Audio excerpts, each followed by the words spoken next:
مولا بخشانڈیو صاحب یہ ایک تو مطلب پی ٹی آئی والے دباؤ میں لے رہے ہیں حکومت کو سر، پھر آپ لوگ اتحادی بھی ہیں لیکن آپ لوگ بھی کہیں نہ کہیں دباؤ میں لیتے ہیں۔ آج شہری رحمان صاحبہ نے دریائے سندھ کے پانی پر وفاقی حکومت کو بڑا پریشرائز کیا، دبا دیا، اور سینیٹر عرفان صاحب نے کہا جی پنجاب اپنے حصے کے پانی سے نہر بنا رہا ہے تو پھر مسئلہ کیا ہے۔ پھر شازیہ مری صاحبہ جو انہوں نے بھی پاکستان میری time and sea port authority کے جو قیام ہے اس پر انہوں نے باقاعدہ کہا کہ ہمیں اعتماد میں نہیں لیا گیا، اور حکومت سے اکثر گلے شکوے رہتے ہیں نون لیگ سے پیپلز پارٹی کو کہ ہمیں فلاں معاملے میں اعتماد میں نہیں لیا گیا یا فلاں معاملے میں ہم سے ڈسکس نہیں کیا گیا۔ تو سر پھر سب کے ذہن میں ایک سوال آتا ہے کہ پھر یہ جو گلے شکوے بڑھتے چلے گئے تو کیا پھر حکومت کے ساتھ چلنا آپ لوگوں کے لیے مشکل ہو جائے گا، ناممکن ہو جائے گا، آپ لوگ بیک فٹ پہ جا سکتے ہیں؟ جی میں کہہ رہا ہوں شازیہ مری صاحبہ نے یا ہماری سینیٹر صاحبہ نے، شہری رحمان صاحبہ نے جو باتیں کی ہیں یہ صرف ایک پارٹی کی بات نہیں ہے، یہ پوری سندھ کی بات ہے۔ پورے سندھ میں اس وقت مظاہرے ہیں، پوری سندھ میں قیامت بپا ہے، اور کیوں نہ ہو، پانی مسئلہ زندگی ہے، پانی کے بغیر کہاں زندگی ہوگی۔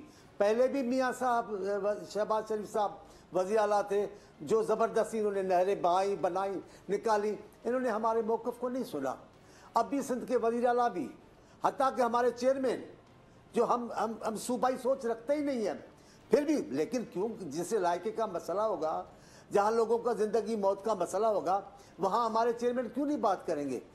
بلاول صاحب نے اعلان کہا ہے ہمیں یہ کینال منظور نہیں ہے، سندھ کو اعتماد میں نہیں لیا گیا ہے۔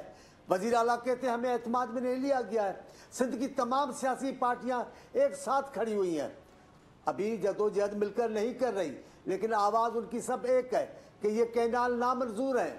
اور میں بھی کہتا ہوں ایک کارکن کے حیثیت میں، ایک افسوس کی بات میں کہتا ہوں، ناراضگی کی بات نہیں ہے، جب بھی میں اس قسم کی باتیں کرتا ہوں پیپلز پارٹی کی قیادت سے معافی مانگتا ہوں۔ ابھی بھی معافی مانگ کے کہہ رہا ہوں، شہباز شریف صاحب اور میاں صاحب علاقائی پارٹی نہیں ہے، سوچ ان کی علاقائی ہے، وہ اپنے علاقے کے آگے کچھ دیکھتے ہی نہیں ہے۔ مخصوص علاقہ ہے، پورا پنجاب بھی نہیں، مخصوص علاقہ ہے۔ ان کے ساری ترقیاتی خوشحالی پروگرام سب ایک مخصوص علاقے کے لیے ہوتے ہیں، مخصوص علاقے کے لوگوں کے لیے ہوتے ہیں۔ ابھی یہ کینال کے مسئلے کو یہ سنجیدہ نہیں لے رہے ہیں، ابھی بھی جو وعدہ کرتے ہیں ہماری قیادت سے ان پہ بات نہیں کرتے، اسی لیے ہماری قیادت خاموش ہو کے بیٹھ جاتی ہے۔ جناب ابھی ہم جمہوریت کو چلانے کے لیے تو ان کا ساتھ تو دے رہے ہیں، لیکن یہ بھی ہمیں بھی تو اعتماد لیں گے، اتنے بڑے بڑے فیصلے کر رہے ہیں، اور جو فیصلے کریں، لیکن میں ایک کارکن ہوں سندھ سے پیپلز پارٹی کا، میں آپ کو کہہ رہا ہوں پانی کے معاملے پہ سندھ کا ایک بھی فرد گورنمنٹ کے موجودہ گورنمنٹ کے موقف کی حمایت نہیں کرے گا، اور جو کرے گا وہ سندھ کا نہیں کہلائے گا۔ سندھ میں پہلے بھی ایسا ہوا ہے معاملہ، ون یونٹ میں ایسا ہوا ہے، جن لوگوں نے ون یونٹ کی حمایت کی ان کو آج کئی سال گزرنے کے بعد بھی سندھ کے عوام اپنا نمائندہ نہیں سمجھتے۔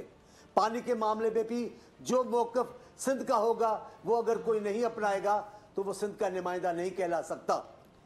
ہمیں پریشانی نہیں ہے، آپ دیکھیں کالا باغ کا معاملہ آیا، بی بی کم اگر کھڑی ہوگی پنجاب اور سندھ کے سرحد پر احتجاج کیا، وہ احتجاج صرف سندھ کا نہیں تھا، وہ احتجاج پاکستان کے بقا کا تھا۔ پھر چاروں صوبوں نے کہا کہ جناب یہ کالا باغ پاکستان کی بقا کے خلاف ہے۔ ابھی ہم کہتے ہیں یہ کینال بغیر پوچھے، آپ تھل کینال بغیر پوچھے، بغیر اعتماد میں لیے شروع کی ہے۔ آپ کو زمینیں آباد کرنی ہے، سندھ کو غیر آباد کرنا ہے۔ سبسکرائب کریں اور بیل دبائیں تاکہ کوئی خبر رہ نہ جائے۔